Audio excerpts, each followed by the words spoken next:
westerns of all time, the good, the bad, and the ugly, as recommended by the man, the myth, the talent, the prophet, one might say. Mr. Travis Croft, how are you, sir? Fine and dandy. My prophecies are yet to score me the $60 million in Powerball, but there's always another week to try.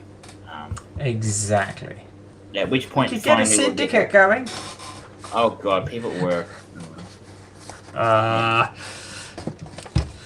Funny Yeah. story. I once worked for a courier company whose name shall remain nameless.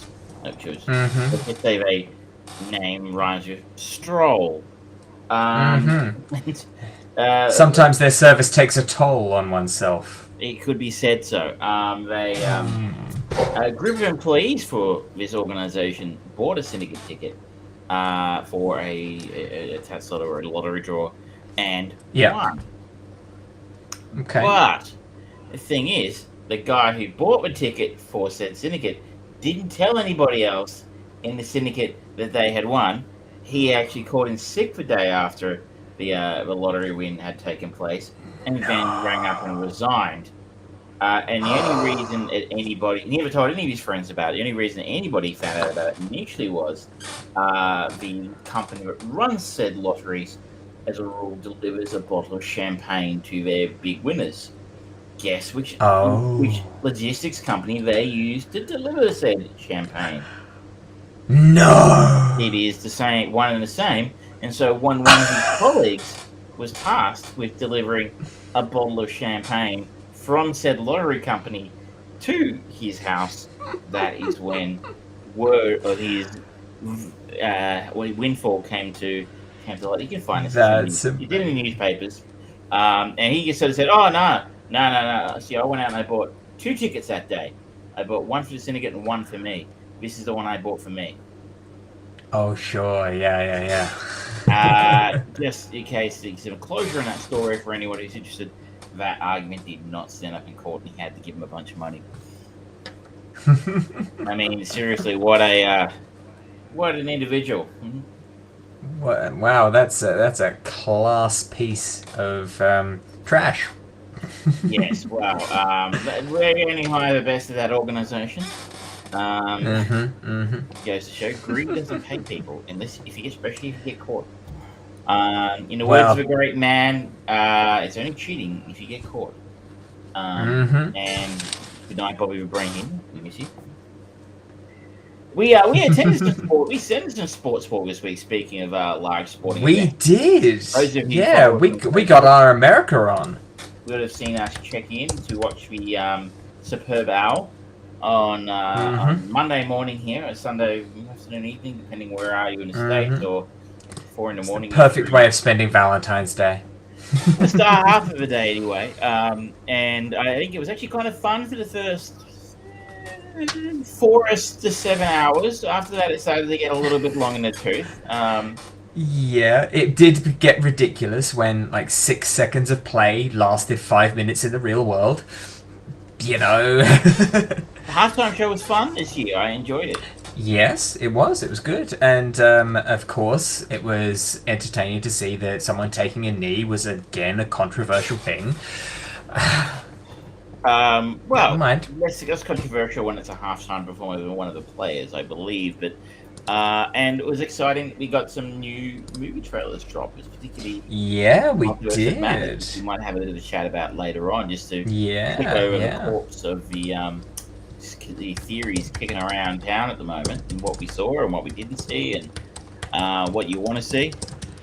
I think we also got a new trailer for Uncharted, but I think you and I looked up at my Rotten Tomatoes on my phone, and we sort of looked and went, "Oh, that's not good." I smelt that one way before it came out into the toilet. Yeah. We also got the first official proper trailer for Lord of the Rings of Power, which is Amazon's big extravaganza. Interesting thoughts and opinions that I'm hearing online. I think we'll have a chat about that as well. I think we should expect a shorter show, but the last time we said that, I think we went 2.25 hours. But literally this week, I think for topics that we have to talk about, it probably The Good and Bad and the Ugly, and wrapping up Boba Fett. If it's a shorter show this week, guys, we do apologize. We have important things to get on with, like sitting in a bar for 12 hours watching a story we don't care about. Yeah. Alternatively, you're welcome, ladies and gentlemen, for the shorter show. Indeed. Should we crack on? If you want shorter shows, yes. Let's talk about one of my favourite movies. You picked this one, and this was obviously our connective tissue from Ripley's Game was Ennio Morricone, the composer for both movies. One of the genuine legends of the composer world. Iconic, permanently a staple now for Tarantino movies, and one of the godfathers of he still remains it. His music is going to outlast him by centuries. The crazy thing is, you look up his page, he did a lot of work.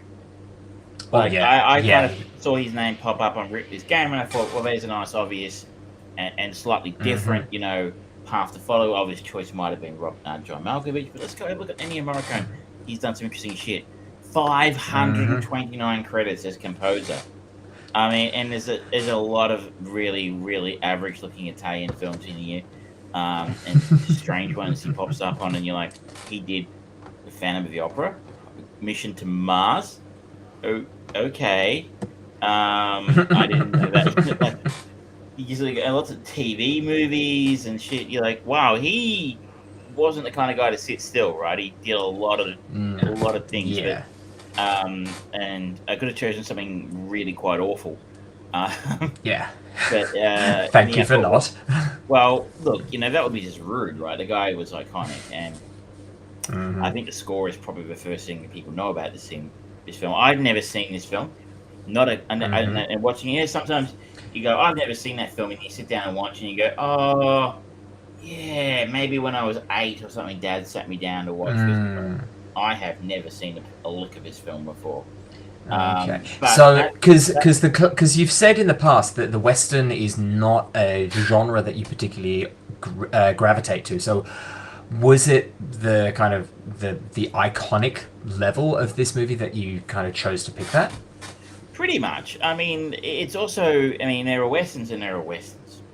True. I think, I'm just talking from an outsider's perspective here because I'm hardly an expert, but like John Wayne films seem a little bit more gung-ho, Americana, yay, kill the Indians, General Custer's Revenge, I don't know, just seem a little bit more, red state, if you will, from an American perspective, a little bit more Republican. No, that's, yeah. A little bit more gun-toting and hooting and hollering and, cheesy.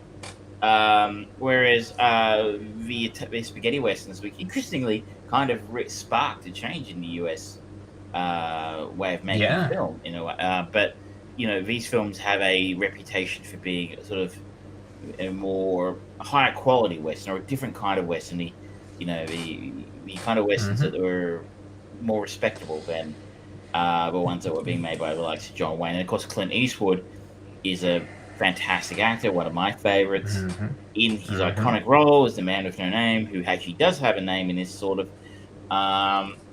sort of like, okay, was the man with no name with those other films, but no, it's this one. So it kind of made me think that, like, all those things and you add that it's got an 8.8 on IMDb, it's got a 90 Metascore, which doesn't mean that much, but this is number 9 in the top 250 for IMDb. It's Quentin Tarantino's favorite film. Everyone knows I'm a card-carrying member of a Tarantino fanboy association.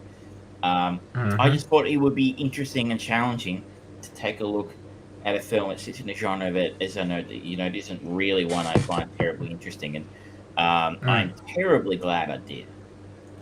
I think I'd follow this under sort of like The Godfather in a way. It's that level of influential. Whereas well, not just every gangster film, but most every film of any kind of quality you can think of takes inspiration from The Godfather through, the Scorsese films to stuff like Requiem for a Dream took inspiration from The Godfather. I remember that anytime anything bad happens in that film, the presence of oranges is a thing throughout The Godfather. But this film, I think, is much better than The Godfather. Hot take. But this film's influence can be felt in the fact that even if you haven't seen, like me, this film at all, as soon as they play that theme, the theme from The Good, the Bad, and the Ugly, we could play it for you now, but we'd probably be deplatformed and sued. But you can find it everywhere, and you already know it. Very good. As soon as you hear that, you're like, oh, that's the good and the bad. Everyone knows that's The Good and the Bad and the Ugly, even if you've never seen this film. And it's a 60-year-old film. So, you know, that said something about the level of iconic nature of this story. The other part I thought it really reflected how iconic this film is. For a film that was released in 1966, just 2 weeks ago, on one of the other show we'll talk about, Boba Fett, the Book of Boba Fett, introduced a new character who is completely 100%, and the filmmakers will tell you, deliberately based on Lee Van Cleef's Angel Eyes, the alien gunfighter, Cole, or whatever his name is, Cole Bane. Cad Bane or something, alien gunfighter. You've been watching the Book of Boba Fett, you know what we're talking about. The alien gunfighter is Lee Van Cleef. Oh yeah, without a doubt. It's kind of everything about this. You see blatant rips of this movie throughout everything, and it's not just in Western movies. Like, you talked to me as you were watching this movie. You mentioned about the silence and the quiet characters in the opening 10 minutes of this movie, and you just went, "Oh wow, this is so reminiscent of Tarantino." It's like, well, yeah. I didn't know it was reminiscent of Tarantino. I'm like, Tarantino ripped this piece off for Inglourious Basterds. And I don't think he would have a problem saying it. No, definitely not.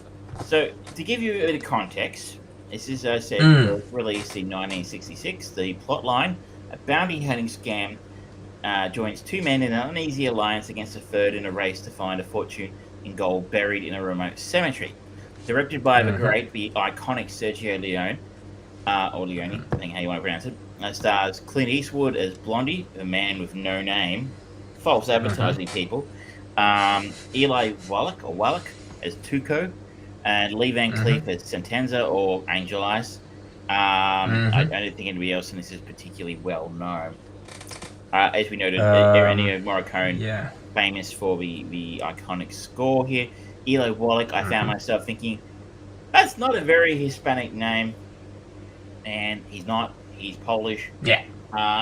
So that's kind of a brown face kind of thing happening, and that wouldn't fly anymore. I think apparently you have to be Jewish to play a Jewish character now, I read recently. Which is interesting. Apparently acting is the most important part of acting is being like the person you are playing. They're taking the pretend out of acting. He's fantastic. All the actors are perfect, beyond perfection. Yes. And I think if there's a word that sums up this film, it is perfection.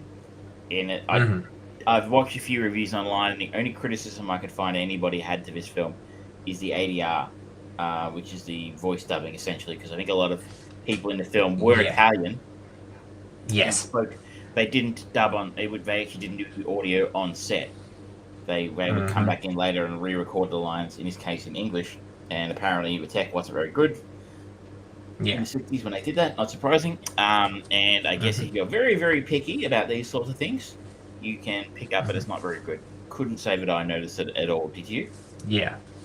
I noticed it a little bit, but I didn't care because the script is so well written. It is, in spite of it being a nigh on 3-hour movie, it never feels like it lags. Every single scene in it is purposeful and designed and tailored, and the quality of the three main performers is just so good, and they are just imbuing those characters with the notes of the good, the bad, and the ugly. Like, I forgot how fucking brutal Angel Eyes is when he goes to he goes to the next place that he hears Bill Johnson is at, and it's just a woman alone in the house, and he just beats her up. Shit out of it, And just keeps on beating up. He's brutal. I've not been that scared of a character since the first time I watched Night of the Hunter. And he's just walking around the house just going, children. And he's just so fucking malevolent and horrible. I have no idea what that and film is. It's phenomenal. It's really good. But yeah, he... Huh? Yes, Robert Mitchum. Is I think one of the first movies where they sort of like have the tattoos across the knuckles, and he's like this fucked up preacher. He's really, really sinister, and he's just tormenting these kids and stuff. It's broken. But Lee Van Cleef, as the bad, as Angel Eyes, fuck, he's brilliant in that opening scene that modern day people will just go, oh, that's Hans Landa in the opening of Inglourious Basterds, where he's just silently just eating his stew and the other guy just breaks down and just kind of starts talking, and it's like, yeah, you have all the power in this scene. You're fantastic. I wonder, then and something occurred to me while I was watching it, so you're right, but as I sort of noted, the first scene, there is no dialogue for the first 10 minutes of his film, which is just brilliant. You learn everything you need to know about these characters by how they look, how they act, and what they do, which is just perfection. The cinematography is already in the first 10 minutes is Sergio Leone going, "Fuck you! Can you do this? Can you do this? You can't do this. Yeah, you can't do this." It's that opening scene. We meet Angel Eyes walking into. I guess I don't know what you call it, a house of some description. It's like a very favela kind of thing, yeah. Favela kind of thing, and it's what is amazing is we see him entering the house from the perspective of a man sitting at a table at the other end of the house eating his lunch, and that's quite about 2 different rooms away. We see the entire doorway taken up by Angel Eyes, and as he walks towards the man sitting at the table, both the back of the man at the table and Angel Eyes are in perfect focus the entire time. That's not easy to do. Not easy to do well. It takes, my understanding is it takes quite a bit of light, and there's not a lot of light to be seen in that because it's inside, so it's quite dim. It's one of the more perfect scenes one of the more perfectly shot scenes I've seen in cinema. Yeah. And you know what it most reminded me of all things? Is Star Wars. It reminded me quite a bit of the entrance of Darth Vader into the Rebel ship at the beginning of Star Wars. So, I don't know if that was deliberate, but he's kind of the man in black. He does wear a black, hat and black gear. I wonder, because this is 10 years before Star Wars, and George Lucas was not opposed to picking up ideas from other people. Edgar Rice Burroughs.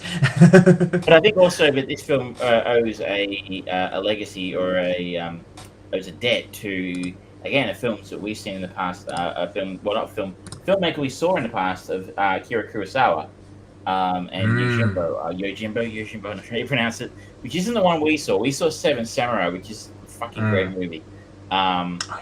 Which Zack Snyder is in the process of remaking again for Netflix or something. But in space this time. In space. It was a rejected Star Wars treatment that he pitched, which they said no to. Normally, I don't know how to feel about that. Yeah, so on the one hand, you're like, well, they said no, so how good could it be? But then you see what they did make. You go, it's a bit like that line from Rick and Morty. It's like, "Bill, what you like? I've seen what you cheer."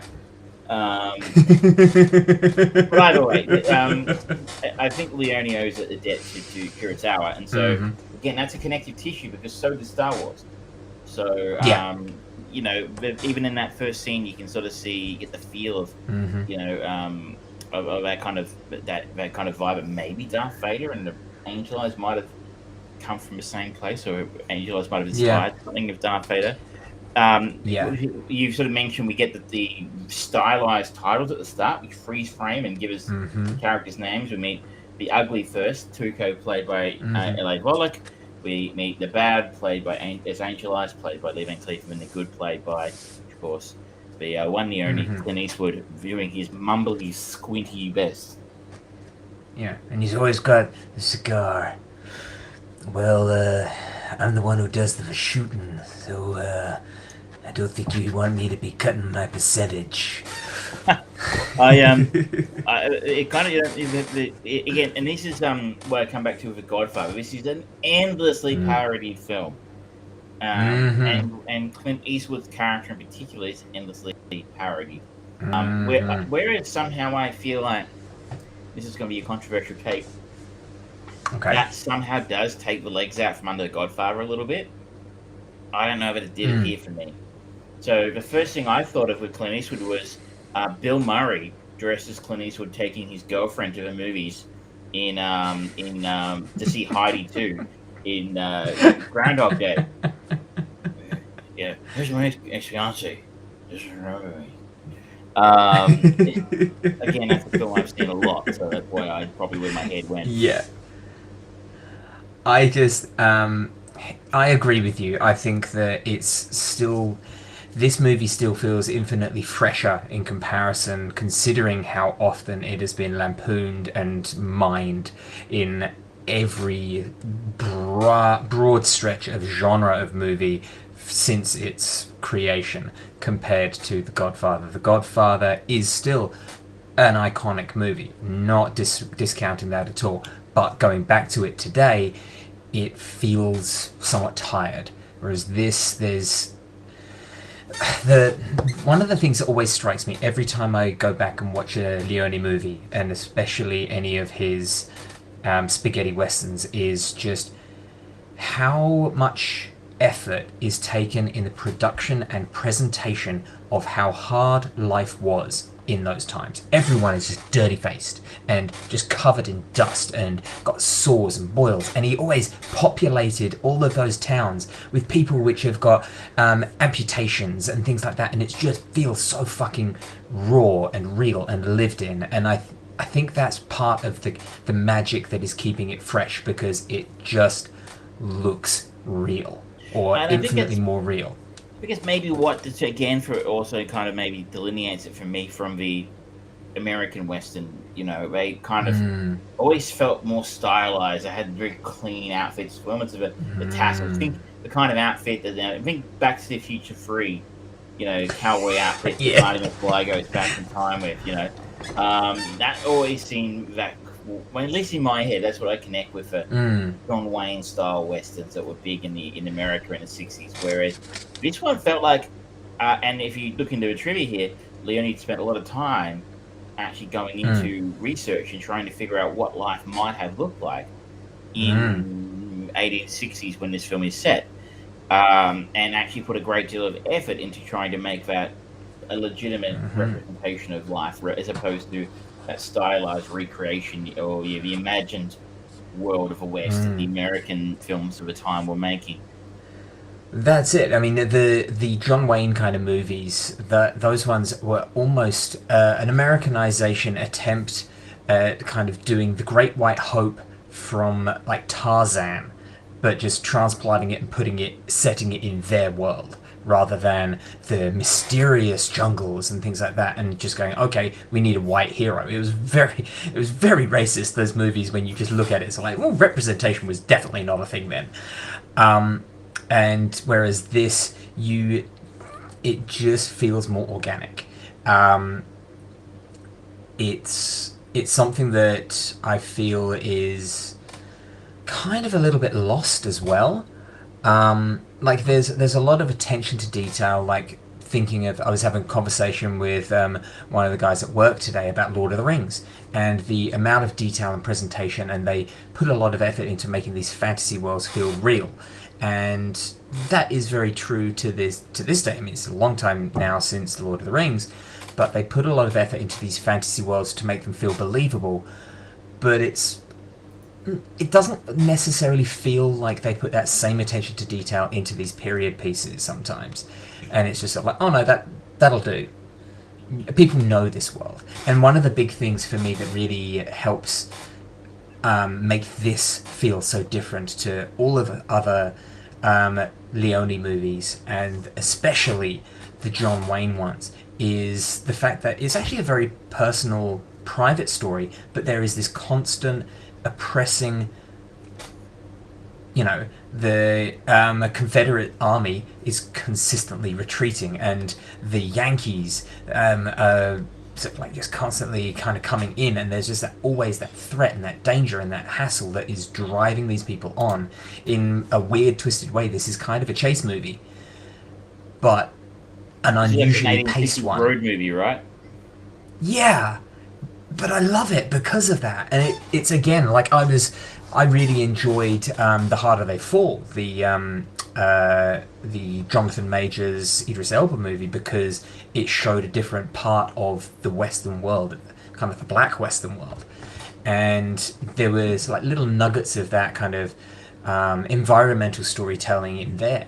And this has got it in just wonderful abandon, and it just everything informs on all of the characters, the random people that they meet along the way, and it kind of feels like a well-written RPG. It does in a way. So a little bit further plot for the people who are unsatisfied with that and maybe think that sounds a bit thin. We have the characters of Tuco and Blondie are running a scam together, where Tuco, a wanted criminal, is taken into towns by Clint Eastwood acting as a bounty hunter, and hands Tuco over to the local authorities, whereby he is generally sentenced to hang for these very serious crimes he's being accused of, apparently found guilty of. Yeah. While they fortunately for these guys, they all seem to have a very similar manner of hanging, which is involving putting Tuco on a horse and attaching the noose around his neck to a beam or something.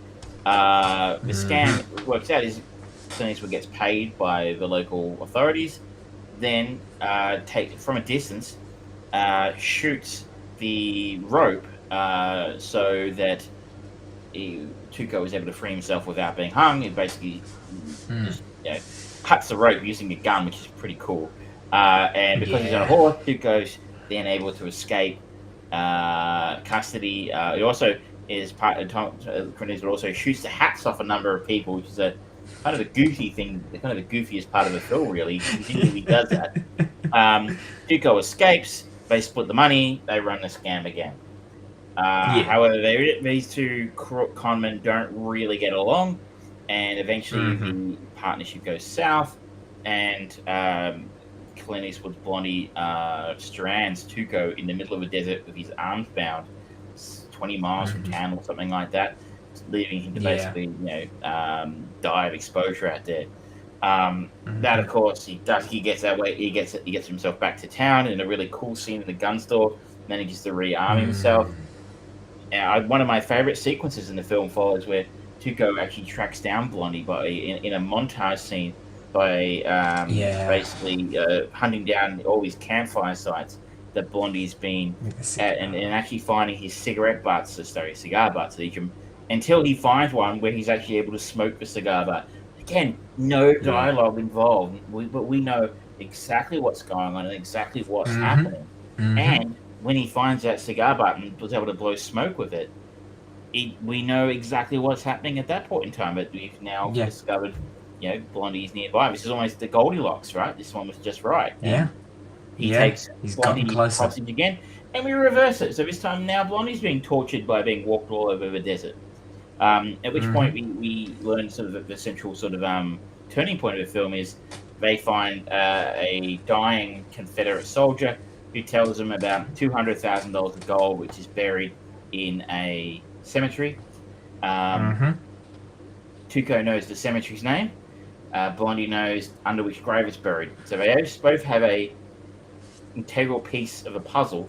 Hence, they form an uneasy alliance to continue to work together, despite the fact they've just been trying to kill each other for the first hour of the film to try and retrieve the gold.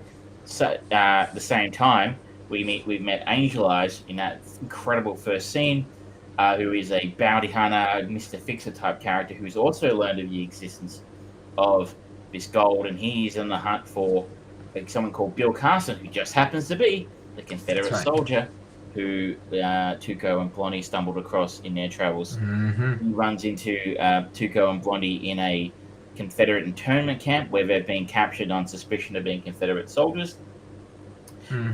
Considering they aren't actual soldiers, Tuco owns up to being Bill Carson, which captures the interest of Angel Eyes, and it turns into this incredible sort of three-way dance. If we were WWE fans here, to try and see who can get to the goal first.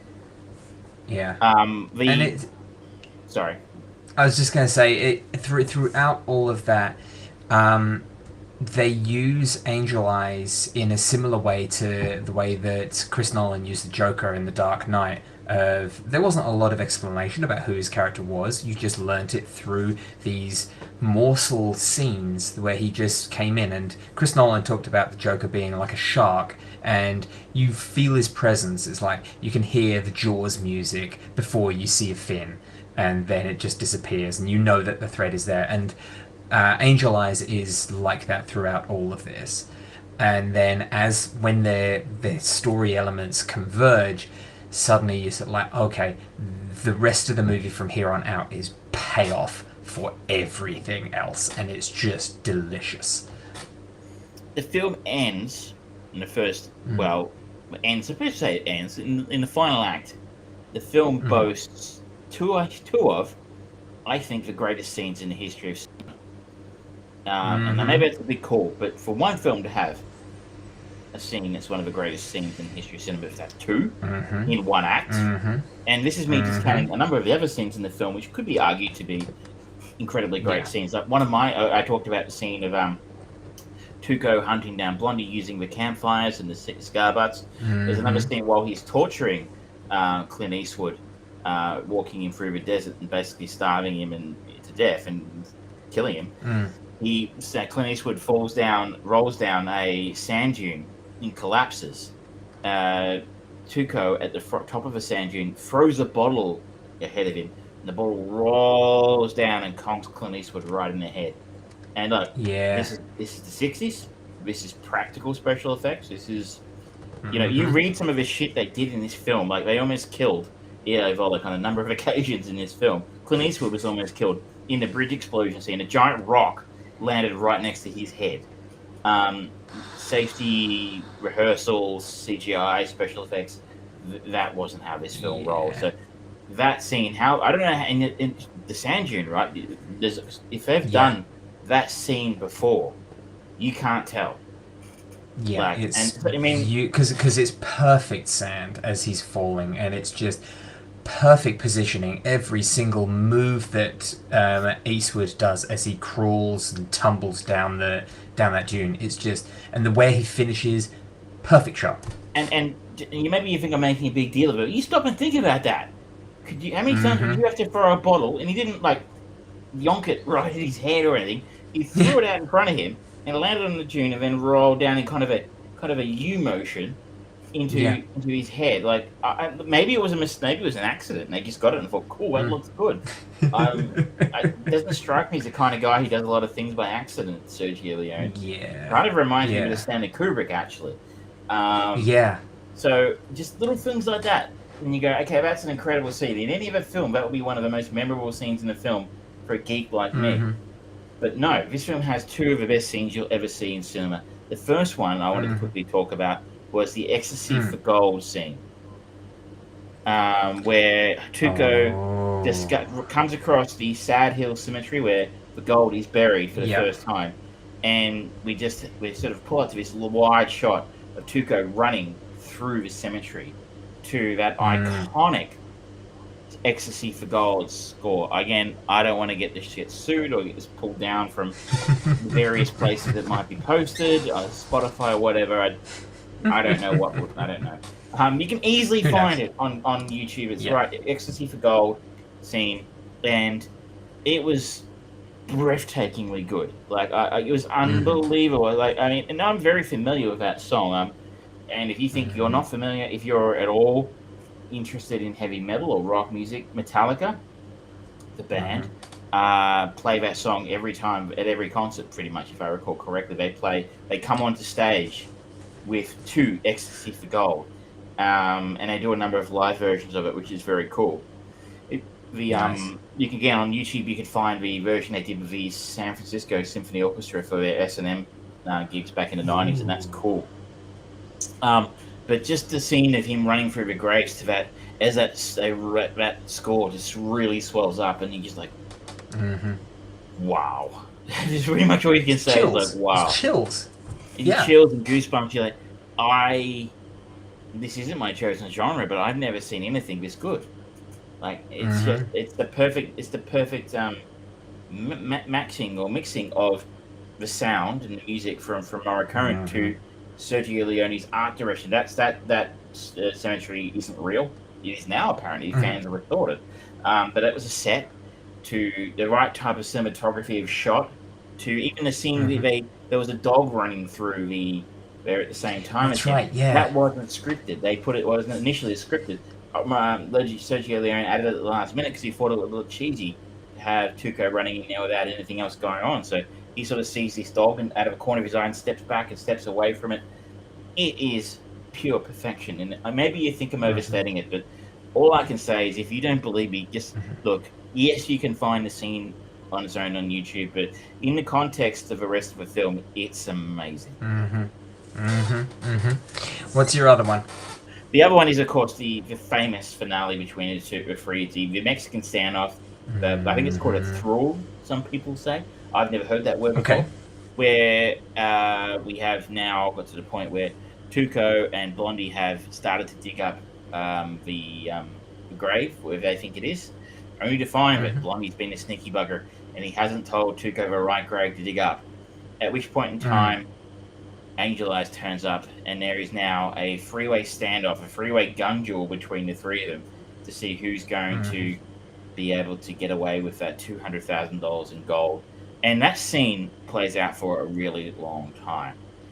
And the tension you could cut in my living room the other day with an absolute knife. Now, again, we've all seen gun duels. It's such a trope. It's been done a million times in a million different films and parodied in films, and it's completely unoriginal now. Like you just kind of like, can you possibly do anything new in this space? Right through to another Clint Eastwood film. I was wondering if this is going to be the one where they parodied in Back to the Future 2, where he's got the iron stove cover. Oh, yeah.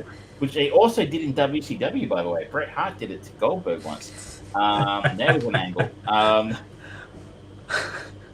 Yes. But it wasn't that well. You imagine that must be a different film. But just again, even this scene has been parodied plenty of times as we sort of go. The close-ups, the film does beautifully, by the way. I love the way Leone uses close-ups against the blue sky and the backdrop. But we have close-ups of the guy's eyes as sort of dart side to side, and close-ups of their waists, of their hands, just moving ever so closely to their gun. One of my favorite parts of it is Angel Eyes just moving his hand close to his gun, and then we just cut to a close-up of Clint Eastwood's eyes, squinting over at Angel Eyes, and his hand. He starts to withdraw his hand away from the gun again. And you're like, this is good stuff. Somehow he managed to reinvent that whole scene in this thing, and it's look. I can't say it's necessarily it's not necessarily surprising way it works out, but it's damned entertaining and as tense as you can possibly imagine. Yeah. For me, one of the best sequences in the whole thing is when they arrive at the hospice. And Tuco catches up with his brother, and just that whole interaction, that relationship that he has with the brother, and then the flip side, and you see Blondie briefly watches the interaction, and then as they're in the carriage riding away, and Tuco's just completely spun it all entirely in a different direction of what actually happened, and just that little look that Blondie gives Tuco from the corner of his eye, and then just kind of says, after a good meal I need a cigar, and he knows exactly that he's just Tuco's talking out of his ass, but just there's that level of kind of respect that has just been earned, or sort of like trust, almost tentative trust between them. So like, okay, I'm really starting to understand exactly how you work in this world, and I am going to use that to my advantage later on. just fantastic. It was a real treat for me to watch this film. It almost inspires me to go back and actually give some of the other Clint Eastwood westerns in particular a look. See, now the way that you've responded to this, I really recommend you go and watch Once Upon a Time in the West. I don't know. Look, this film was 3 hours long. Once Upon a Time in the West is Yeah. about 3 hours long as well. That was, it was. I Yeah. mean, this film. By the way, people who watch the show or listen to the show are quite used to me and my usual rants of it's too long. Cut out half an hour. It's become a bit of a thing. Yep. I'm not going to say this thing is too long. I'll cut out. It's like as you kind of said at the start, it earns about 3 hours. I mean, maybe you could tidy up a little bit here and there, but come on, I mean, it's the only way. They earn a 3 hour runtime of this film, and for the most part, it's utterly compelling the whole way through. I don't know how many other films can pull that off. It makes me go back again. Matt Reeves, fuck me dead, mate. You must have a fucking shit hot movie out there. It must be sizzlingly good, like spectacularly, sizzlingly, mind-blowingly amazing film. For that film to earn its 3 hour runtime. I'm not saying it won't. I don't think it will, because I don't think Matt Reeves is that good of a filmmaker. But, you know, Nolan didn't earn a 2.5 for Dark Knight was about enough. So I don't know. Maybe think, well, I'm like, the amount of people out there who are now trying to give us 3 hour films for shit who aren't Sergio Leone. You know, guys, you are in the same class. You need to earn a runtime like this. I mean, obviously, it's the same director for Once Upon a Time in the West, but I'm like, oh god, another 3 hour western. I think a lot of the things that you really love about this, there's that in there. I'm not saying do it right now, but I think it's something that you should put on your to-do list at some point. Well, he certainly has impressed me enough, and he only made 8 films, Leone, which is very disappointing. And this is the last one he ever did with Clint Eastwood. Those of you who are wondering about the Man with No Name trilogy, this is technically the last in that trilogy. Is it a trilogy? Don't know. Leone, I don't think thought it was. Some people think it is. It could be lightly said this is a prequel to the other films, because at the end of this one, Clint Eastwood's Blondie gets the poncho he wears in the other 2 films. So, is there a connection? Don't know. Maybe. There was, for Once Upon a Time in the West, the opening sequence to that, Sergio had hoped that Clint Eastwood would be able to come out and reprise his role as the Man with No Name, and it would be the final nail in the coffin for the Man with No Name. But scheduling conflicts unfortunately stopped that, so it ended up being I think he was recast. a little overworking with him too, according to this. Like, apparently he didn't like working with him that much. Yeah, so that's understandable. But this is permanently downloaded on my phone because I love these movies. I love them so much because there's a brutality and a rawness to them that you simply don't get anymore unless you are going real fringe indie stuff now, because a lot of movies feel like they're being designed to say, like, okay, how can we make this the most marketable that we can, rather than, okay, I've got this really cool story and let's sell it on that. That's a good point. It's of its time. You just know if this film had been made in the last 5-10 years, we would be getting an Angel Eyes spin-off film to tell Angel Eyes' origin story and the Tuco origin story. You know, as well as the shitty sequel where we gender swap the Blondie to be played by Charlize Theron or something. Actually, I'd be kind of down for Charlize Theron doing it. But I just sort of found myself because we don't get an explanation about where Angel Eyes is coming from, or much about Tuco's background. We hear it, other people talk about their background and stuff, and there's hinted that Tuco and Angel Eyes know each other, and maybe Blondie and Angel Eyes know each other as well. So, we would definitely be getting that prequel today if. And I'm kind of surprised they haven't somehow pulled it out of their ass to do it. Leone didn't want to do another one of these, despite there being a script written for A Good, the Bad, and the Ugly 2. But obviously he's passed away quite a while ago now, so I'm surprised somebody in the state hasn't developed a gambling problem and decided they needed that truck full of cash that whoever it is going to back up to their house to let them do it. No, they need to just let these movies be, because, like the Indiana Jones trilogy, you don't need to make more. You have a great movie. Back to the Future, there's the original Ghostbusters. You don't necessarily need to make more, and if you do, you've got to really get it right. Amen to that. I think we're probably safe with this one. It's been left alone for a very long time now, so Yeah. and Yeah. westerns are deeply, deeply unpopular film choices. So when was the last big AAA Hollywood one of these? It might have been was it the one of Ethan Hawke and Co. That the Coen Brothers did Oh yeah, the ballad for Scotty no, there Nelson was or another one. something. The other one that had Haley Steinfeld. Was it the Magnificent Seven? Ethan Oh, Hawke was there in it. was, Magnificent Seven with Denzel Washington, and they had Yeah. Chris Pratt in it, and yeah. And Yeah, that didn't do very well, I don't think. I think it got some Oscar nods, but that was about it. yeah, I think so. I think the last really good recent one for me was 310 to Yuma, which is a remake. Yes, That that's a had good film. Russell I like Crowe that one. and Christian Bale. That was good. Yeah, James Mangold just hitting on all cylinders there. Fantastic score as well. Really good. I guess maybe the Hateful Eight's a Western, you know. But It's a it different was. type of western though. It was. Yeah, Is it any good, though? It was okay. debatable. Yeah. True Grit was the film I was thinking of, by the way. True Grit. Oh yeah, that's right. That's going recently. That was 12 years ago, by the way. Jeff Bridges, Matt Damon, Josh Brolin, the Coen Brothers directed, Haley Steinfeld at the sort And of again, that breakout was role. just another a remake anyway. It was, like, It was a okay. remake, yeah. Yeah, Anyway, you have the keys, I and you do. have many I do. different places you could take things. I do, and I am following good old Eli Wallach to a movie that I saw when it first came out, and this has got lots of possibilities of where to go next.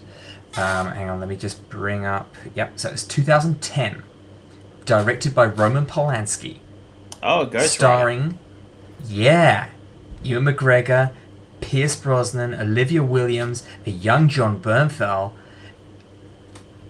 I want to go back and kind of watch this and see, because I remember watching it and not getting it, and really trying to, because at that point I wanted to fall in love with a Roman Polanski movie, because he's one of those names that obviously a lot of dark shit around him, but at the same time he's done some phenomenal films, and I was like, okay, I'm gonna just try this.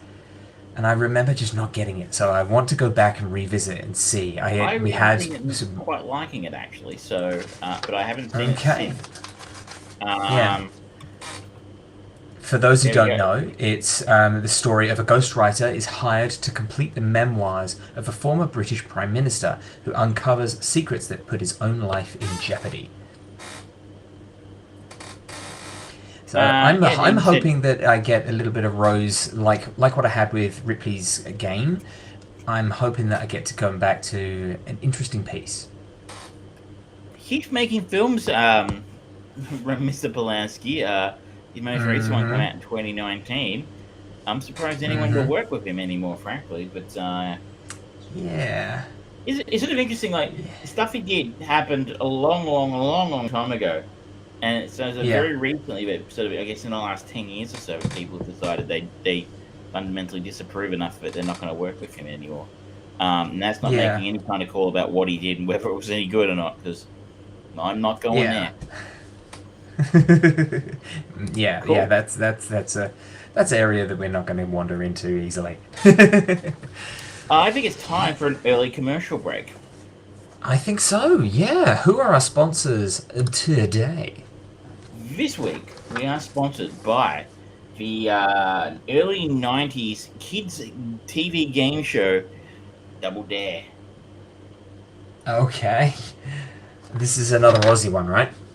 I don't know if it's aired anywhere else, but this is the Australian version of the show. Okay. Let's get to those sponsors. Don't forget hashtag no discount at checkout for zero For sure, discount but when stop using being the in it promotion about code. 25 years ago.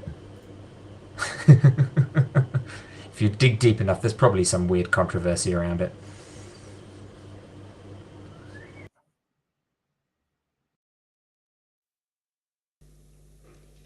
There. Which Australian state are the Hamersley Ranges? Double dare. 80 points now, or a physical challenge. And which Australian state are the Hamersley Ranges? They're in Western Australia. All right. Yeah. Okay, this physical challenge is called Coat of Cones. Who would like to wear our coat of cones? Okay, down here. Yeah, that's right, over there. Brett, down here. Now, whilst Kelly's putting on the coat of cones, let me say at this point that we use only the very, very finest Australian-made sludge, slime, gack, and gloop. Yes, and here is some right here, and it's Brett's job. Throw across the stage and into the cones worn by Kelly, and we need 2 cones filled in 20 seconds. On your marks, get set, go.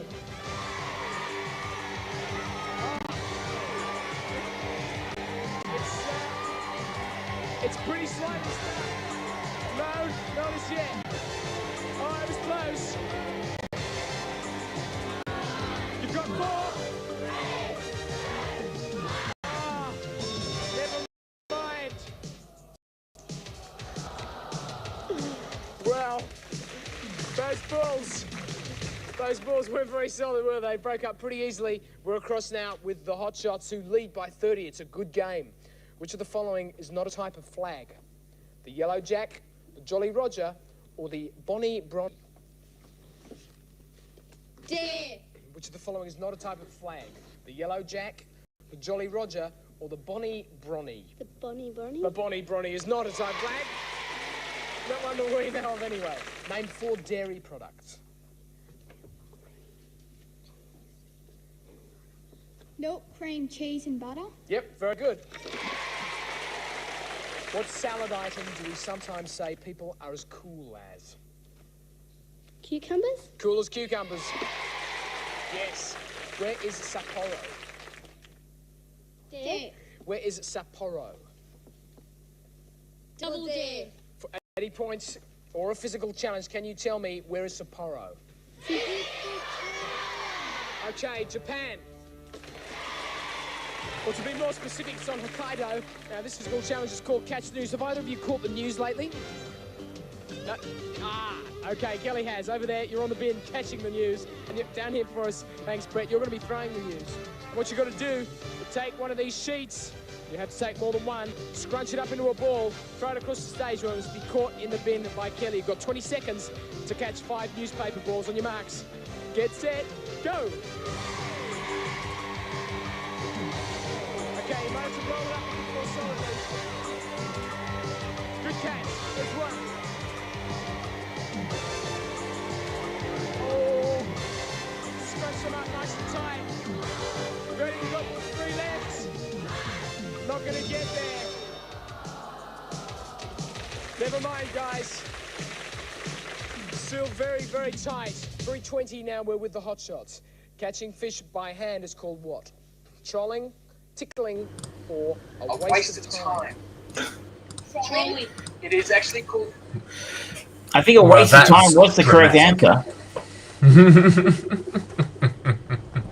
That was dramatic. I don't know about you. We were talking about tension in Good, Bad, and the Ugly, but From the sublime to catch the the ridiculous. news. I think anyone who was watching who was young enough to remember that show would have remembered very fondly, physical challenge. Unlike Vidiot, which one we showed the other week, I absolutely never wanted to be on this one. Fair enough. Now, shall we talk about the finale of The Book of Boba Fett? Yes. And I think we're going to have a disagreement on this one because we did give a bit of a preview of this the other day. So we got to the final, what was it, the 6th or 7th episode of the show. 7th episode, yeah. The last episode directed by Robert Rodriguez. In this one, Boba Fett and Fennec Shand face an escalating conflict. So this is basically the final showdown between Boba Fett and his ragtag bunch of forces against the Pikes, who are trying to take over Tatooine to reinstate the spice trade and potentially take out the sandworms as well. Which would have been that's right, wrong Wrong franchise. Product. It could have come up with a new name other than spice, right? I mean, it's a little derivative. Yeah. Hashtag Star Wars.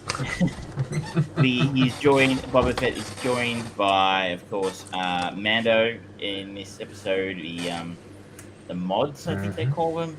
Yeah. And we have Powerpuff Rangers on mopeds. We have see, people call them the Power Rangers. I must have missed that because I had no idea what people were talking about. I never watched the Power Rangers. I was a bit too old for that one, so I missed that one. So we also had some surprise guests join the battle. Towards the end. I won't spoil it in case. Well, actually, we will spoil it, but just not this second. We will spoil it, but we'll have the spoilers captured up. So I liked it. I enjoyed it. I wasn't worried too much, and I enjoyed the whole series. A lot of people are complaining, "Oh, he's not badass enough. He's not this enough. There's not enough of this, not enough of that." I didn't have any expectations for the show because I kind of forgot they were making it, frankly. And I was never a big fan of Boba Fett. I never really got the Boba Fett fandom in the sense of like, it doesn't do anything in the original trilogy, right? He stands around, looks cool, and gets killed in the first 5 minutes of Jedi. And yibbity but people were obsessed with him and sort of saw this massive potential in this character. I never did. So I had very, very minimal expectations of a show, and it was just entertaining. And did it make a lot of sense? No. Was it world-breaking or original? No, but it was fun.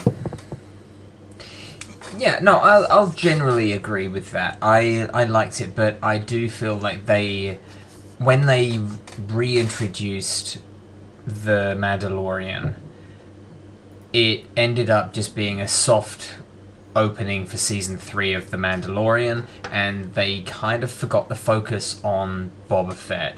And especially, there were like elements of the story throughout the series that just never actually paid off. Like, for example, the Rancor. We had Danny Trejo come in as the Rancor Wrangler, and there's that nice little scene between him, Boba Fett, and the muzzled Rancor, and he just says, "I want to ride him." And so I'm like, "Fuck yeah, you do. That's cool."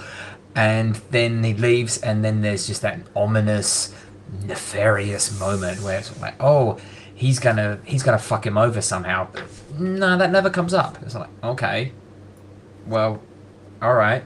So, what? And like, it just felt like it kind of lost in the series lost interest in the person the series is named after. And I'm like, yeah, and I get obviously he's getting older, but at the same time it's like, okay, you can't, like, they make it, Boba Fett goes away for a big chunk of the finale of his own series. All of these are true, and I don't care. Like I said, if you I can see that criticism being a bigger problem if you went into this going, can't wait to see some Boba Fett action and see how cool he is and all the cool shit he's going to do. I don't care. I just went into watch a cool show, and it was cool, and it was entertaining.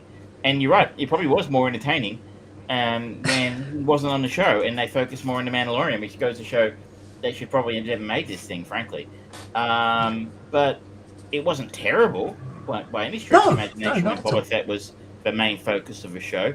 So I don't care that it was about Mando and Grogu more in the second half of the series than it was Boba Fett. And even if they telegraphed their punches a million miles away, that Grogu was going to rejoin the Mandalorian and do some force shit to save the day at some point. Did that mean a giant fucking battle between a Rancor and a shielded robot at the end of the series wasn't sick? It was fucking sick. Did I care that they were ripping off? And it looked good. Did it care that they were ripping off King Kong? Didn't care about ripping off King Kong. This was the kind of TV show or movie Robert Rodriguez was born to direct. I just had fun with it. I wasn't sitting around. It was people sitting around. Mandalorian. Just shut up and enjoy it. You know, it's fucking Star Wars.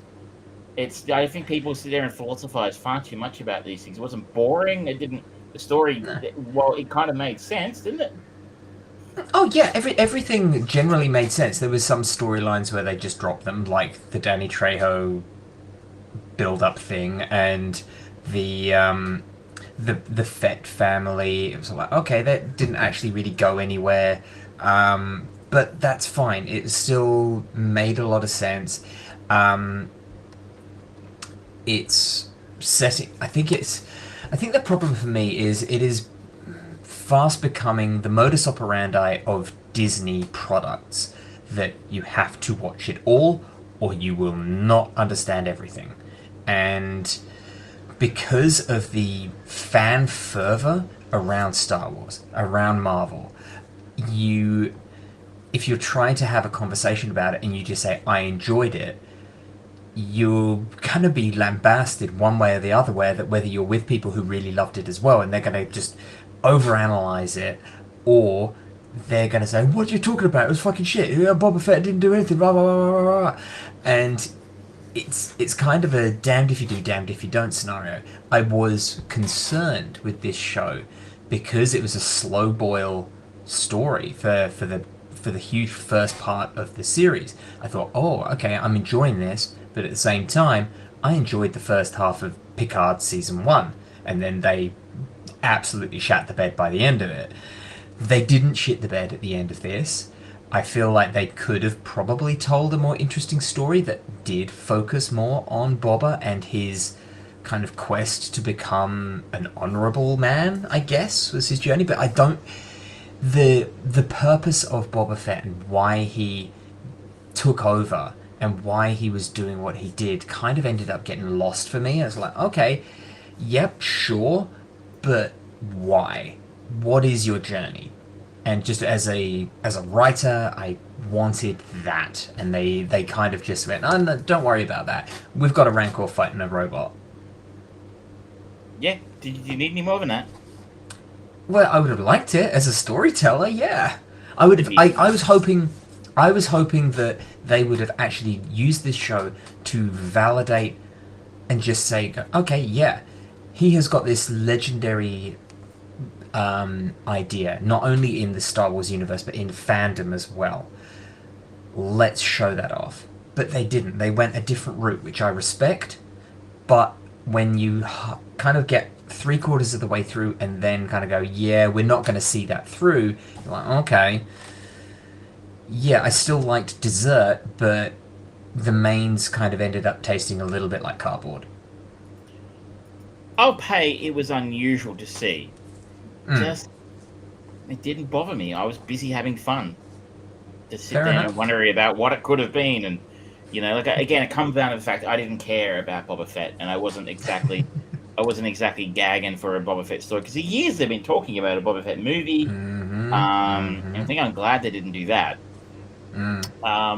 There were some odd choices here. It was oddly structured. I'll pay that much. Yeah.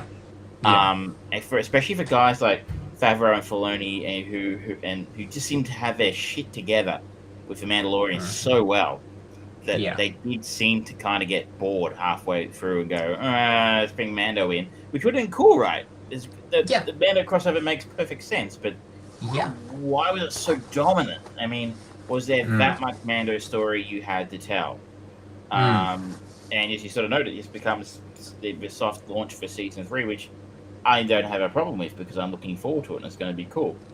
Yeah, they set up a lore with the Darksaber. They gave a good emotional reason for Grogu to continue traveling with the Mandalorian and vice versa. They've set up season 3 very well in this. But it's like, okay, couldn't you have done any of that in your own show? Why did you have to use another show to do that? It's just weird.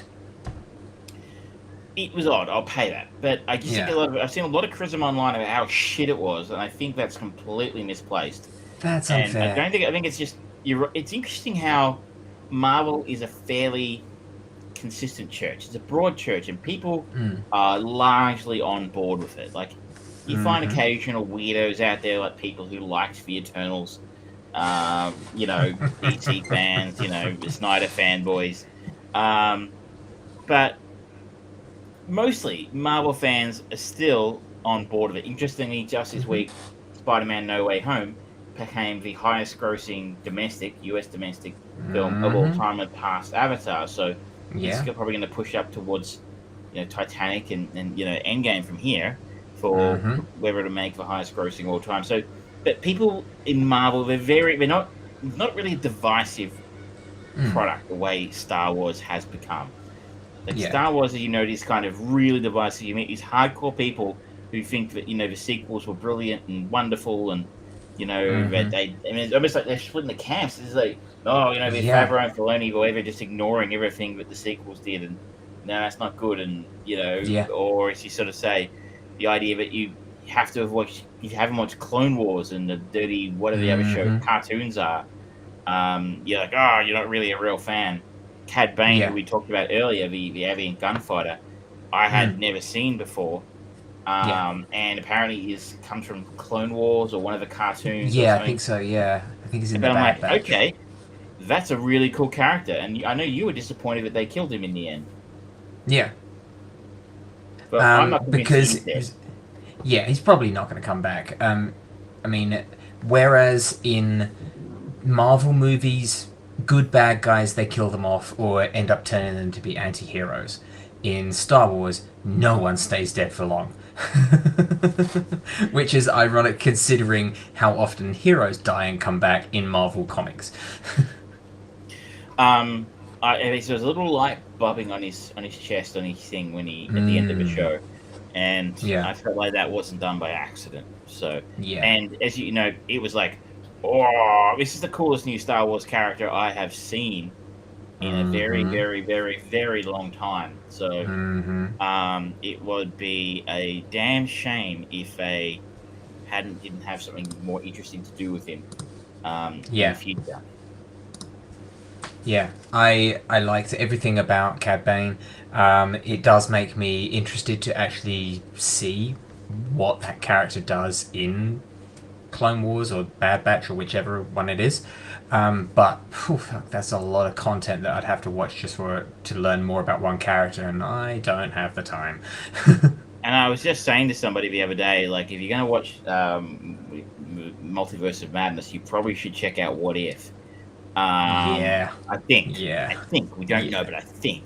And you're right. It was a hell of. We've said it many times. You've got to do your homework if you're going to jump into the Marvel universe now.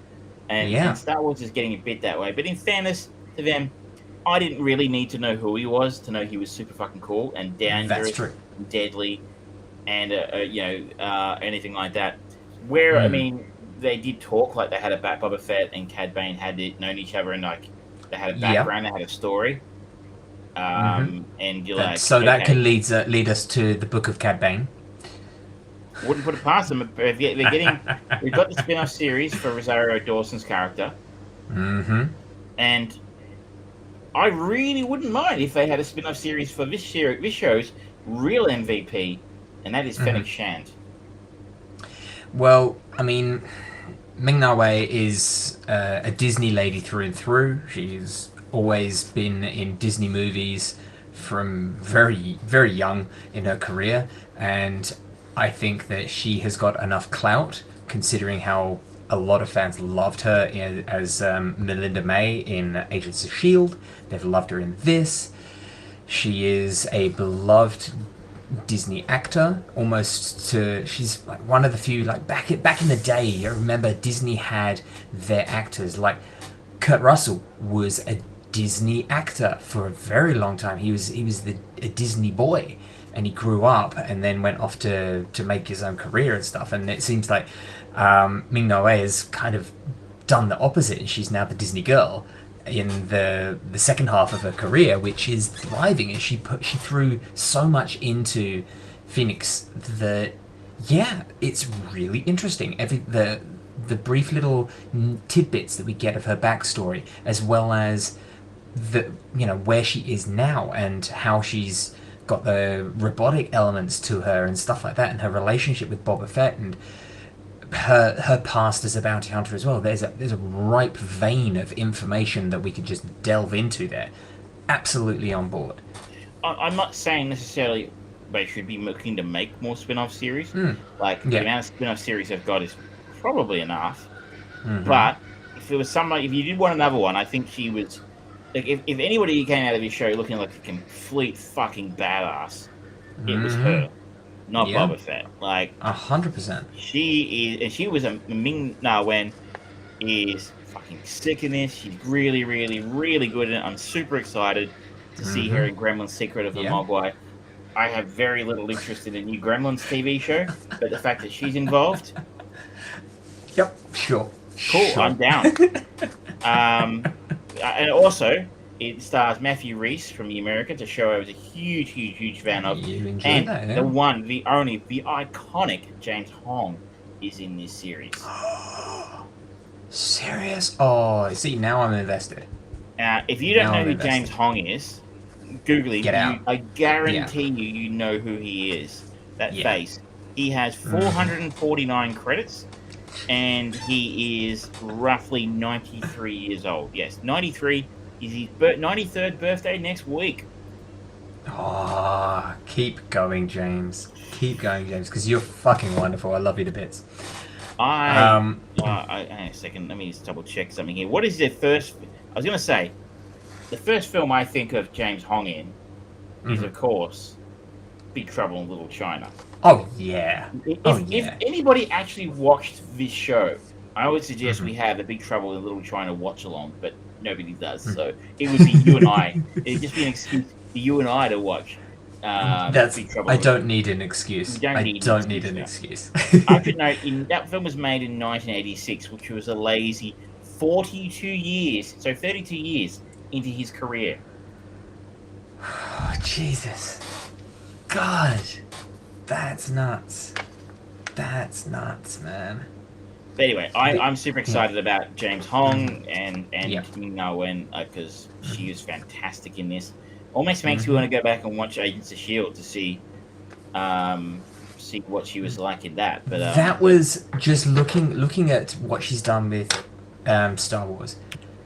Everything that she did in Agents of S.H.I.E.L.D. was a test run for this. Legitimately a test run for it. Just the badass, the kind of closed off, the slowly kind of pot boiling character. She did research, and you can watch it for 5 or 6 seasons, however long Agents of S.H.I.E.L.D. ran for. it's I had no idea she played Chun-Li in the 1994 Street Fighter movie. Yeah, she did. Yeah, Almost she's been makes you around. want to go back and watch it. No, you don't. Almost. I went to the cinema to see that film. Thank you very much. Yeah, I think I saw it in the cinema as well. But now, speaking of Star Wars spin-offs, we are getting ever closer to the next Star Wars spin-off, The Return of Jesus Christ. I mean, Obi-Wan Kenobi. Ewan McGregor reprising his role. Hayden Christensen coming back for Anakin Skywalker parts, apparently. Going to be interesting to see what they do with that. Love Ewan McGregor generally, so I'm going in with an open mind. But we'll see. We'll see. It is interesting that the quality of the sequels was so poor that the prequel trilogy has been reappraised as a result. Mm-hmm. And you sort of see people sifting for gold through those crappy movies to try and find things that they can hang on to because the sequels were so bad and so cynical. And I feel like Obi-Wan Kenobi and Ewan McGregor's performance as Obi-Wan is probably the obvious thing you can grab onto and take away from those films. And I think, I kind of feel like, and this is just my impression of things, that initially he kind of wanted to run a mile from that. And I think it was almost I remember when he got cast as Obi-Wan, we were all like, the guy from Trainspotting is going to be in Star Wars? Yeah. you know, and it was in like a massive big deal to see like he was in train spotting, and now he's on the side of my KFC cup, you know. But it seemed like a really good deal for him at the time, whereas I think maybe over the course of a trilogy, it became a bit of a letdown, and it sort of maybe was more of a millstone around his neck or something. Yeah. It almost held him back a little bit, his career back a little bit, because those films were so poorly received. Obviously, that's just my impression. I don't know if that was the case. No, Sure, you that's had a very good time. But now it's interesting. Maybe it's the kids who grew up with those prequels and now have those rose-colored glasses about Ewan McGregor's performance. And maybe they're the ones who've demanded it. I'm just fascinated to see what Kumail Nanjiani's doing in it. Yeah, he's turning up in some weird things. Like, you think of Kumail Nanjiani, you think of his career, and he's all over the bloody shop. He's a successful stand-up comedian. He was in what was the something Sick? The Big Sick. The Big Sick. Yeah, he was in The Big Sick. He's in The Eternals. He's in Star Wars. What the hell is this guy doing? I love it. It's all over the place. It's fantastic. He's making himself a bit of a career, and I can't recall exactly, but for me, he was one of the few highlights of the Eternals. I thought his character, agreed, the one that really captured the attention and demanded the screen time, like the relationship he had with his friend or his manservant, whatever you want to call it, was actually one of the few things that actually worked in that film for me. And it's like, oh, well, he's just going to do nothing until he can come back at the end and also do nothing. But at the same time, I thought it showed. I don't know that anybody came out of that film from an acting perspective, you know, looking like $1 million bucks, except for maybe him. The rest of them were like bunks of wood. But Kumail, I thought, well, no, you got real potential here. You could be a really big movie star. Yeah, he's got the charisma. So yeah, it'll be interesting to see what happens with that one. While we're talking upcoming things, what have you made? What did you make of the Doctor Strange Multiverse of Madness trailer? Well, this is a lot, isn't it? There's a lot in that trailer, and it has been ripped to shreds, scene by scene, second by second, analyzed, reanalyzed, overanalyzed, played in reverse, upside down, inside out, and backwards, and everyone has found every conceivable point of nugget of information to confirm every single rumor that has ever been associated with the Marvel Cinematic Universe. And it's delicious to watch people play that. It's because 95% of them will be disappointed.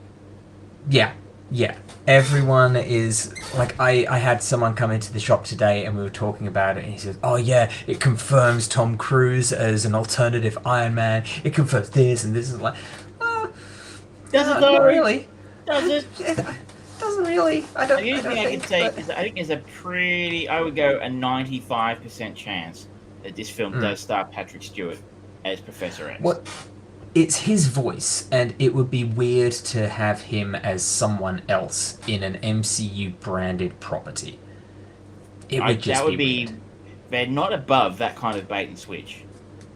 They've true. Done it before. That's true. Remember, everybody knew that Doctor Strange was going to be in the final episode of WandaVision, until he wasn't.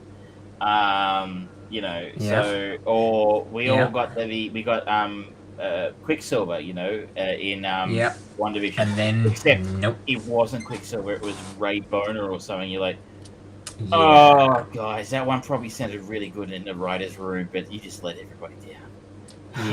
Yeah, so, really did. I'm not sure. Look, I wouldn't be surprised, but everybody knows they bought Fox. Mm-hmm. They now have the X-Men rights again. They have the Fantastic Four rights again. Mm-hmm. They're gonna bring them in at some point, and you've got one of the most iconic stars of the X-Men films, quite obviously giving a voiceover in the trailer. Now, you explained to me what that scene, the rumor about that scene was. Yeah, so it's the Illuminati, which is multi-universal coalition of legendary superheroes to oversee the maintenance of these timelines and these universes. And it includes Professor X, there's Namor, there's Iron Man, there's... is there a Black Panther in there? I think. I can't remember anymore now. But yeah, I think it's there like was quite six. a long list because we looked at them when we were at the pub the other day.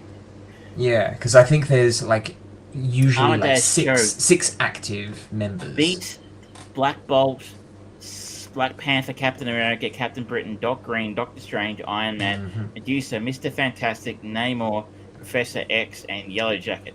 The current roster includes household names like Black Ant, Enchantress, The Hood, Mad Thinker, Thunderball, and Titania. So some very deep cuts there. I would Yeah. it would make Professor X is in it. There are 6 chairs, and this is where I think your friend from the store was talking. We talked a little about it, I think, last week or the week before, about the rumor that Tom Cruise could be playing an alternate universe Iron Man who keeps Thanos' head in a jar and he's super powerful kind of character. The rumor, of course, being also that Hugh Jackman was going to be in this as Wolverine again, which should be interesting. I thought he was done with that after Logan, but well, we don't know. After Logan, Patrick Stewart said that he had signed off of Professor X, and yet all evidence to the contrary at the moment. I saw a picture today that claimed that to have Ryan Reynolds in costume as Deadpool, or partially in costume. In the photo behind him, apparently it was the costume designer for the new Doctor Strange film. Now, I didn't really go down that rabbit hole. Maybe that costume designer was also the costume designer in Deadpool. Don't know.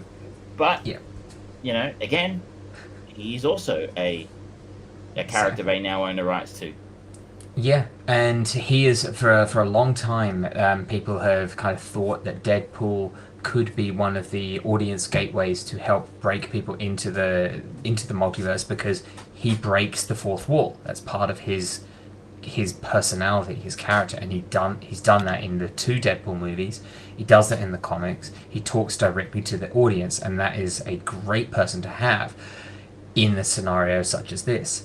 But we're just talking about this one scene essentially, because we've got multiple versions of Scarlet Witch.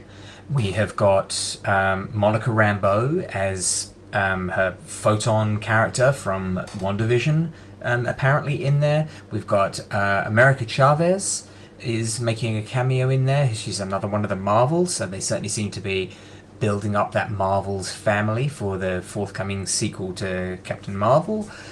There's the zombie Doctor Strange, the Supreme Doctor Strange, which is all from What If.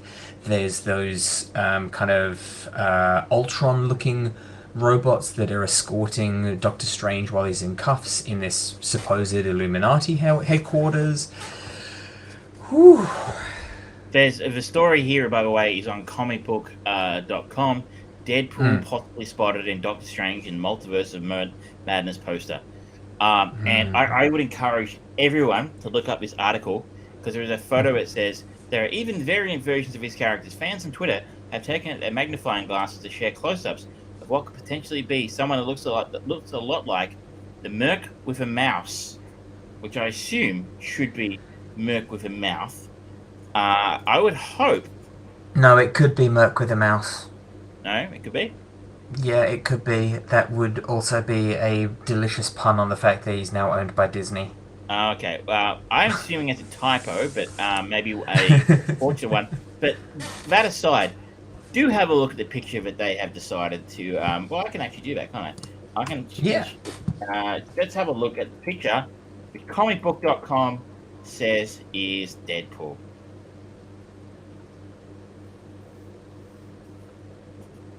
You can share it through our adoring audience. Coming up. There we go. That's it. Look, Deadpool confirmed, ladies and gentlemen. Those who are listening to the podcast, you just type in Deadpool Doctor Strange 2. You'll probably find this article from comicbook.com. And that hilarious reaction from George tells you that it doesn't look much like Deadpool.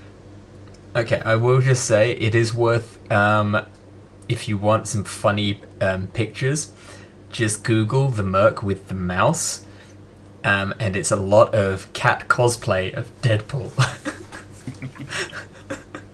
And some of I them, am all in for that. yeah, it's brilliant. So I I again approve. suggest you do that with Charles after a show. No, he's the three-legged murder machine, and I am not gonna die in my sleep. And he's not But joking. yeah, I'm keen because I love Sam Raimi as a director. I love the fact that the trailer definitely brings more of that horror element to it that they had teased with the first Doctor Strange leading into it. I think they got uh, Paul Derrickson or Derek Jacobson or something like that. I can't remember. Yeah, he was. He came from horror movies, so they were. A lot of people were hoping for a bit more of that injection. Sam Raimi obviously got a lot of connections to horror movies, and I think this could be a little, that further step to getting a bit more of that maturity in the build up to whenever the next Deadpool does come out, so that audiences with the younger family. It's just like, okay, well, you've done the first 10 years of the MCU. Now we're starting to get into a few other areas. We can watch Doctor Strange and the Multiverse of Madness to get you a little bit scary, and then the next step is you're going to watch a superhero say fuck. Well, we had a sex scene apparently, remember, with the Eternals. Oh yeah, that's true. That's true.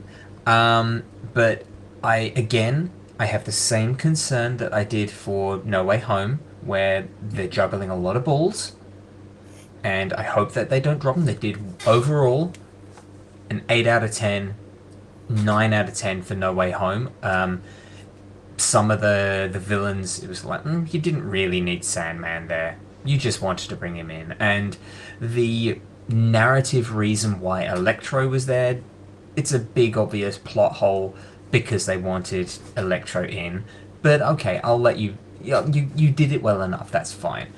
They're juggling a multiverse here much more overtly, much more obviously, with so many more potentials. They can write. They could, in theory, use this to write actors out who have had enough of their contracts or bring new people in. There's still talk of Reed Richards turning up, and obviously now people are really excited. So like, this is the first step to getting the mutants into the MCU and all of that stuff. It's just a lot for any movie, and Sam Raimi is a good director, but everyone's got a breaking point, and True. I would say they're asking a lot. We said the same thing about the Avengers. We said the same True. thing about both of them. Mm-hmm. And we said the same thing about Spider-Man, and they haven't fucked it up. Yeah. So, at this point, in Feige we trust. They've got a very decent track record of these team-up type movies, the ones that seem really ambitious. And I remember going, how the fuck are they going to pull it off? And they pull it off. So, funnily enough, it's the little ones, the edge cases where you go, that should be a lock. That should be a slam dunk. Captain Marvel, and they kind of go, you didn't completely screw it up, but it's not very good. Black Widow, it should have been a complete slam dunk. It's timing wise. I was having a conversation with Michelle the other day, who was saying, is there any way they could have made that film good, given the timing issue? Since they should have made that film 5 years ago, in 2015 instead of 2020, when they should have been releasing it. But given they did release it in 2020 after the Avengers Endgame, was there any way they could have not kind of made it empty, considering we all know what happened to it? And I kind of agree that maybe there wasn't. Yeah, honestly, there should have been a Black Widow movie pretty much straight after the first Avengers movie. Pretty much. That's what that would have been an ideal time for it. Scarlett Johansson was riding high as an actress.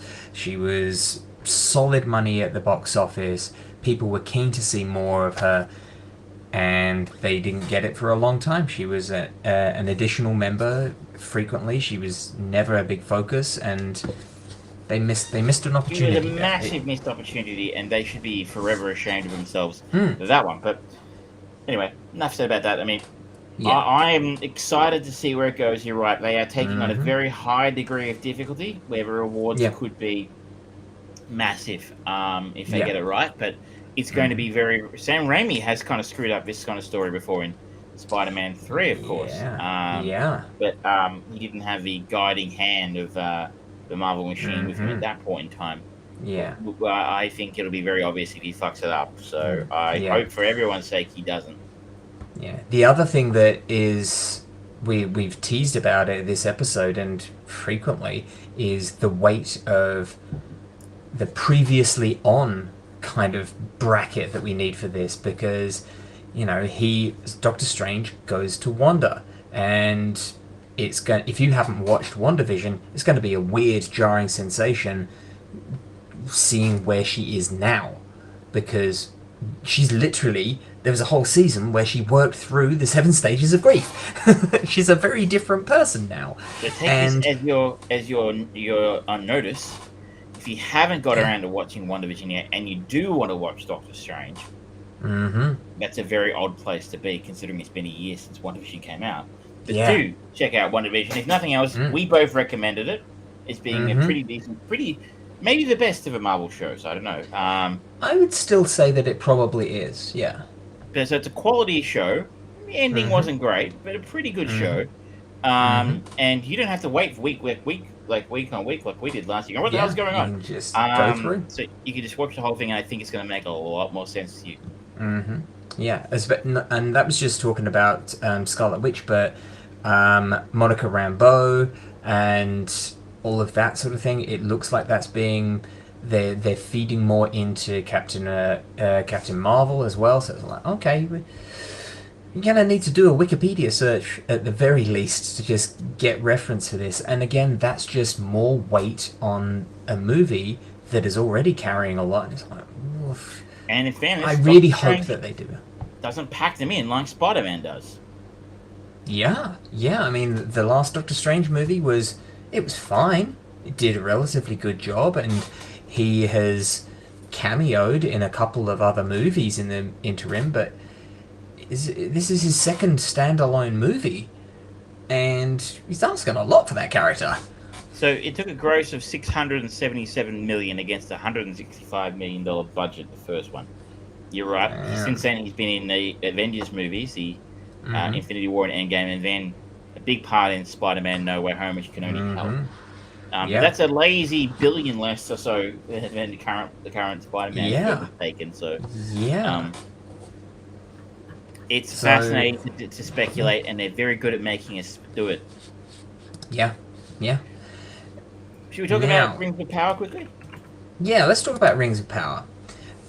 So this is one of the most expensive TV shows to be produced at the moment. I know that The Last of Us, which is coming later this year, I think, is currently got the highest per episode budget of over $25 million an episode. But this is Lord of the Rings, which is a far more well-known, generally known franchise compared to a video game of The Last of Us. But this is using the source material of the Silmarillion and various other addendums that J.R. Tolkien wrote to develop a prequel story or stories or compendium of stories for the Lord of the Rings universe. And we got our first look at it. What are your initial thoughts on the trailer? Meh. Yeah. I should, again, people who are regular listeners will be very familiar with this refrain. Fantasy isn't where I play, usually. It's not my strong suit. I'm not a massive fan of it. We heard me bitch last week about the Legend of Vox Machina and how that wasn't really for me. But I did try reading the Lord of the Rings books once, and I couldn't get into it. It was just too long and too complicated. I know people are going to be laughing. Too many characters, and I had to keep flipping back to go, who is that guy again? I needed a freaking map of who everybody was. It was just not for me. But I did very much enjoy the Peter Jackson films. The original three. The Hobbit, not so much. They were okay, but you could really feel they were stretching some pretty thin material over 3 films there. But the original, I think you were talking about it earlier with the good, the bad, and the ugly. And I remember reading a review that said Peter Jackson paints to the edges. I always liked the way that sounded because that really worked for me because it looks like it looks like a lived-in, realistic universe that could be a real world where elves and dwarves and stuff exists. And Peter Jackson did that beautifully, and he deserved all the success he got with those stories. But I don't have any particular loyalty or love for Tolkien or his works. They're not the holy grail for me, but they are so many other people. So it just looks like another generic fantasy shit thing to me. I don't know any of these characters, so nope. I don't know what it's about necessarily, and I'm not overly thrilled, but I'll probably look at it because I have Prime. Yeah. So the official IMDb synopsis is epic drama set thousands of years before the events of J.R.R. Tolkien's The Hobbit and The Lord of the Rings, follows an ensemble cast of characters, both familiar and new, as they confront the long-feared re-emergence of evil to Middle-earth. That is so middle-of-the-road fantasy. It tells you nothing. Absolutely nothing. You can just say, follows an ensemble cast of characters as they confront the long-feared re-emergence of evil. That can literally be any fantasy show. It's just because they use the words Middle-earth and both familiar and new. It's like, okay, well... The deeper storyline says, this epic drama is set thousands of years before the events of J.R.R. Tolkien's Hobbit and Lord of the Rings, and will take viewers back to an era in which great powers were forged, kingdoms rose to glory and fell to ruin, unlikely heroes were tested, hope hung by the finest of threads, and the greatest villain that ever flowed from Tolkien's pen threatened to cover all the world in darkness. Beginning in a time of relative peace, the series follows an ensemble cast of characters, both familiar and new, as they confront the long-feared emergence of evil to Middle-earth.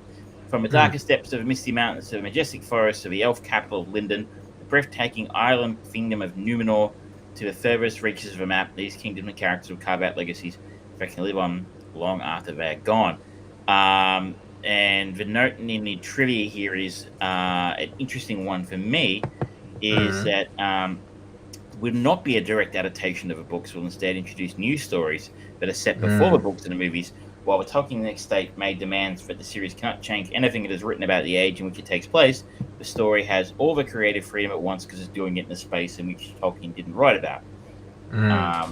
So I think that's dangerous, personally. I think they're playing with some serious fire here, in the sense that the people who like this stuff, I have friends who are mega fans of this shit, who whinged and moaned at me when the films came out that there's not enough Tom Bombadil. What about all the stuff in the Silmarillion?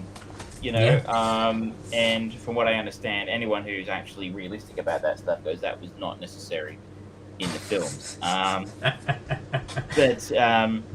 they are fanatical, the people who like this stuff. They are absolutely fanatical.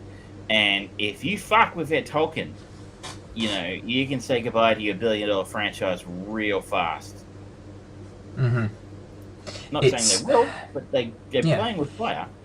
It kind of sounds and feels like what we've talked about for a long time about video game adaptations. So like, okay, we've got getting this established franchise because it's got an established fan base. Then let's do something else with it instead. It's like, why?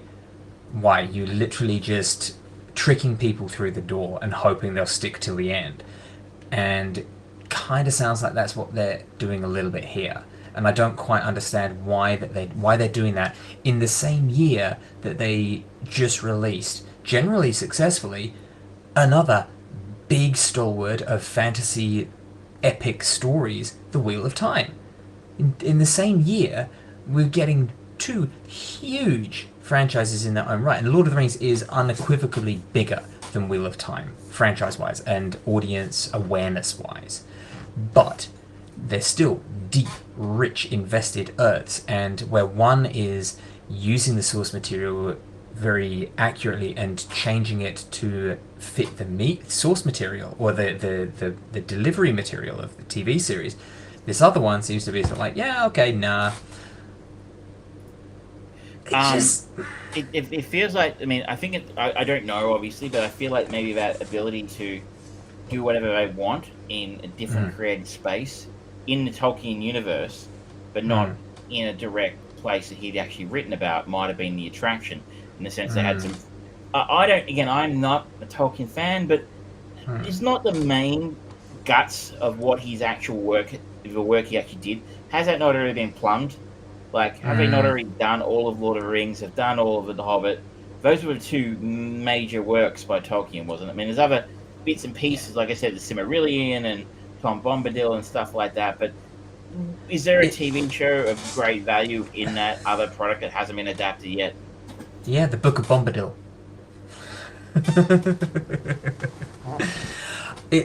I don't know. I mean, honestly, I wonder if that's the motivation, in the sense that, like, the books, the properties that still there that we haven't seen done before are difficult or not particularly, audience friendly. Deep cuts that fans want to see, maybe, but the low hanging fruit has already been picked from the Tolkien tree. Yeah, that's fair. Whereas Wheel of Time, no one had touched that in television or film yet, as far as I recall. Yeah, it was entirely fresh. This show is being developed by a guy named Patrick McKay and a guy called John Payne. This is the first thing they've ever done. Oh shit! Damn. So they have a developed by credit on the show. By the way, obviously there's a few other writers involved. Some of whom have a little bit more of a heritage or a bit of a background, a resume. They're developed by Patrick and John. Have literally nothing else in their resume. So hell of a place to start, guys. And I wish you luck.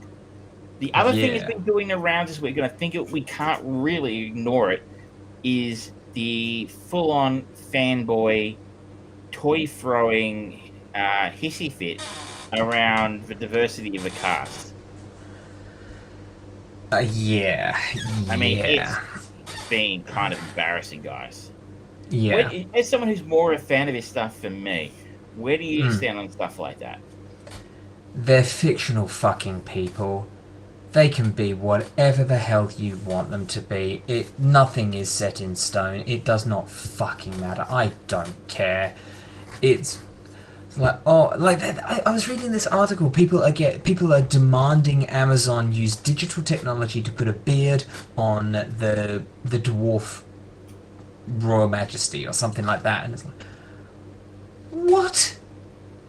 Come on, just and they're calling them cowards for not putting a beard on the dwarf lady. It's like, okay, but they made a creative decision. Just deal with that, please. I've seen some people talk about, if the people out there if Amazon want to make a show with a diverse cast, then they should, if it's set in a fantasy setting, they should do so, and the market will judge if it's any good. But I'm not sure I necessarily agree with that.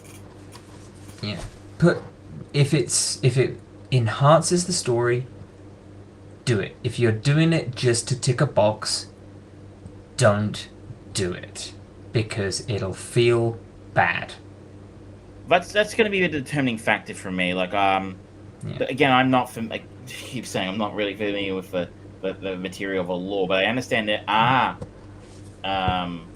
races, if you will, in the Tolkien universe who are dark skinned, for example. And there are, as you would note from the films, there were nobody who was.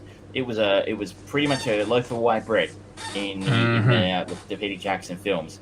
That they've decided for whatever reason that they have to have a diverse cast, and good luck to them. But the real proof will be in the pudding.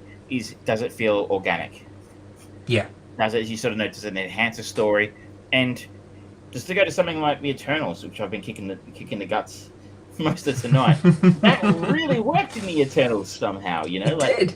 That part was actually the good part of the Eternals. That really didn't actually feel. It felt organic. It felt natural, except for the deaf superhero. I'm not quite sold on that one yet. But the rest of it kind of felt really natural, and it really actually helped enhance the story quite a bit from but really average acting. But yeah, we will see whether they can do the same thing in this show. Like, it's going to be.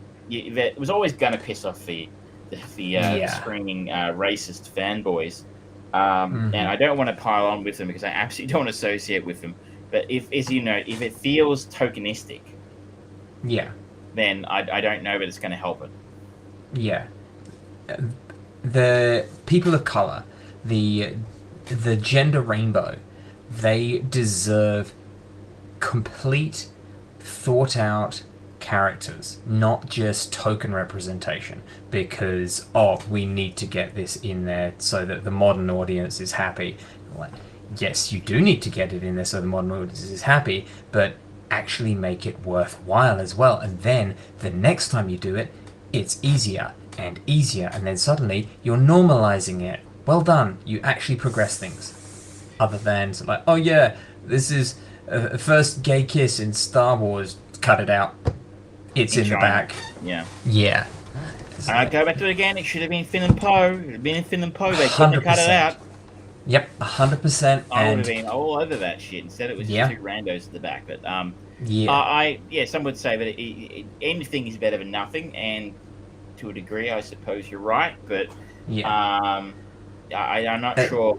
I guess to the underrepresented portion of the audience who they're, trans characters, gay characters, people of color, strong female characters who aren't just a token of affection or desire for men. All of those sort of things are rare and do need to be more common. But if it feels tokenistic when you address those issues, and I feel like you're putting the rest of the audience offside who aren't necessarily underrepresented. And might you say, who cares what they think? Well, they have money too.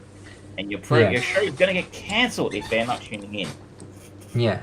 And I think, yes, any representation is better than none to a certain degree, but we're in the year 2022 now, and we have been slowly making gains all the time, and I don't think it's enough anymore just to be the token non-white, non-straight character in a movie. They deserve equal footing, and I don't think that's actually anything more to ask. We should be there by now. Come on. I would tend to agree. And Jesus Christ, isn't it easy to get bogged down in this bullshit? Some fucking arsehole on Twitter starts a shit fight about this, and we end up talking about it for 5 minutes when I genuinely really don't think it's an issue at all. And it's, again, I go back to how embarrassing that in 2022 we're still having this conversation about this stuff. That's not something that's worrying me about this show. I'm worried about the quality of the storytelling. Will it live up? It's got, The Hobbit without Lord of the Rings probably would have been spectacular, but it didn't live up to Lord of the Rings. So will this be able to live up to the quality of its predecessors? They're spending a lot of money on it. They are. There's almost nobody in it I've ever heard of. The only actor in this show I've ever heard of is Lenny Henry. I haven't heard of Lenny Henry for a very long time. I know Peter Mullen. No, not for me, but he's he was in he's popped up, and I definitely recognise the name and the voice, but and that's not necessarily a bad thing if you think about it, right? No. I mean, most of the people in the Lord of the Rings film, obviously we'd heard of Elijah Wood from he's a child actor. If you've been really paying attention, maybe you would have known who Viggo Mortensen was. But, Sean Astin, again, if you're a big fan of the Goonies, maybe. But most of those Ian guys McKellen weren't household names. Ian McKellen was kind of the biggest name, and even then it was still at the cusp of his genuine ascension to godhood, because it was about that time that he became Magneto as well. And it's like, okay, yep, well done. So I guess I should probably not be counting it against it too hard on that front. But I just think it's got a hell of a hill to climb, and I think it's going to take a lot of work to get over it. And it's I'll definitely be watching, just because I'm definitely just super curious about what they do with it. It's just going to be very, very interesting to see, and I'm there. I want to be wowed. Well, I don't know, considering we we had somehow got to 10 minutes short of 2 Yeah. hours, and we did promise Yeah. people a slightly shorter show this week, so maybe we should Okay, deliver bye. one. Yeah, thank you so much, ladies and gentlemen, for joining us on Twitch, on Facebook, on YouTube, and on podcast services around the globe. This has been episode 138. We talked about our chain movie of the week, the good, the bad, and the ugly, the fantastic Sergio Leone movie. I am following this on with the link in the chain going through to The Ghostwriter, directed by Roman Polanski, starring Ewan McGregor and Pierce Brosnan. We had our talk about the finale for the Book of Boba Fett. We talked for way too long about trailers of Doctor Strange, as well as the subsidiary stuff for that, and the Rings of Power, the new Lord of the Rings show.